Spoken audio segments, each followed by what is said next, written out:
বাংলাদেশের বিজয় দিবস উপলক্ষে আগরতলাস্থিত বাংলাদেশ সহকারী হাই কমিশন অফিসে বাংলাদেশের জাতীয় পতাকা উত্তোলন। সোমবার 16 ডিসেম্বর গণপ্রজাতন্ত্রী বাংলাদেশের বিজয় দিবস। প্রতি বছরের মতন এই বছর যথাযোগ্য মর্যাদার সঙ্গে আগরতলাস্থিত বাংলাদেশ সহকারী হাই কমিশন অফিসে পালিত হল বাংলাদেশের বিজয় দিবস। এই দিনের অনুষ্ঠানে আগরতলাস্থিত বাংলাদেশ সরকারি হাই কমিশন অফিসে বাংলাদেশের জাতীয় পতাকা উত্তোলন করলেন প্রধান সচিব মোহাম্মদ আল আমিন।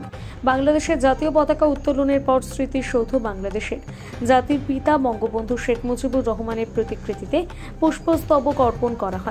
এরপর মুক্তিযুদ্ধের শহীদদের স্মরণে 1 মিনিট নীরবতা পালন করেন উপস্থিত সকলে। বাংলাদেশের মুক্তিযুদ্ধে বাংলাদেশের পাশাপাশি ভারতীয় বীর শহীদ জওয়ানদের স্মরণ করেন উপস্থিত সকলে। বাংলাদেশের মহান মুক্তিযুদ্ধের তীর্থভূমি ছিল ভারতের ছোট পার্বত্য রাজ্য ত্রিপুরা। 1971 সালে গণপ্রজাতন্ত্রী বাংলাদেশের অস্থায়ী সরকারের যাত্রা থেকে শুরু করে পরবর্তীতে বাংলাদেশের স্বাধীনতা যুদ্ধ পরিচালনা, বিশ্ব দরবারে বাংলাদেশের পক্ষে জনমত সৃষ্টি, বিশাল শরণার্থীদের ব্যবস্থাপনা, যুদ্ধবিধ্বস্ত দেশবাসীর পাশে দাঁড়ানো সহ মুক্তিযুদ্ধকালীন ত্রিপুরাবাসীর আবেদনের কথা কৃতজ্ঞ চিত্তে স্মরণ করেন উপস্থিত সকলে। ধন্যবাদ আপনাদেরকে।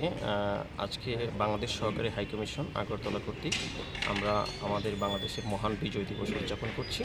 এই উপলক্ষে আমি বাংলাদেশের পক্ষ থেকে এবং বাংলাদেশ সহকারী হাই কমিশন আগরতলার পক্ষ থেকে ত্রিপুরাবাসী সহ সারা ভারতবর্ষবাসীকে বিজয়ের শুভেচ্ছা জানাচ্ছি এবং সেই সাথে আমি গভীর শ্রদ্ধা ভরে স্মরণ করছি মহান মুক্তিযুদ্ধে শাহাদত বরণকারী সকল শহীদদের এবং যারা আমাদের জন্য কাজ করে যাচ্ছে, বিশেষ করে আমাদের মহান মুক্তিযুদ্ধের প্রেরণা থেকে যারা কাজ করেছে তাদের সবাইকে আমরা গভীর শ্রদ্ধা করে স্মরণ করে যাচ্ছি।